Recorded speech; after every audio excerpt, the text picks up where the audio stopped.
नवऱ्याने चूक करायची आणि ते बायकोनी सुधरवायची. तर असंच झालेलं आहे आज आमच्यासोबत. ह्यांनी खरबूज घेऊन आले होते मार्केटमधनं.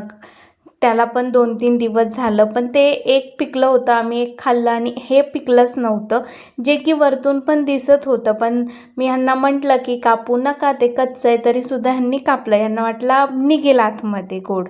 तर तसं त्यामुळे कापलं, पण ते इतकं फिकं लागत होतं, मुळात ते पिकलंच नव्हतं. त्यामुळे ते मधला गर जेवढा थोडाफार असेल तेवढाच खायला येत होता. मग मी म्हटलं की आता चला काहीतरी डोकं लावूया जरा. तर मी म्हटलं की ह्याचा मी ज्यूस बनवते, जे की आपण मिल्कशेक बनवतो त्या टाईपमध्येच. मग ते मी बनवायला घेतलं. मस्त ते काप ते करून घेतले, त्याच्यामध्ये साखर टाकली आणि दूध टाकलं.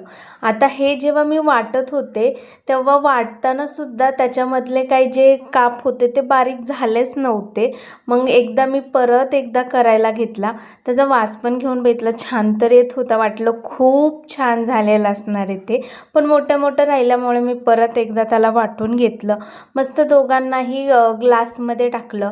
मी एक टेस्ट करून बघितला. मला पहिला घोट खूप छान लागला, तर मी त्यांनाही दिलं. म्हटलं आता तुम्ही पण प्या, हे छान झालेलं आहे. पण तुम्हाला नंतर माझ्या एक्सप्रेशनवरनं कळेलच, मला ते बिलकुल पण आवडलं नव्हतं. आता मी केलं होतं तर ते संपवणं पण काम होतं, त्यामुळे मी फक्त संपवलेलं आहे, नाही तर मला बिलकुल आवडलं नव्हतं. तुम्ही पण ट्राय बिलकुल करू नका.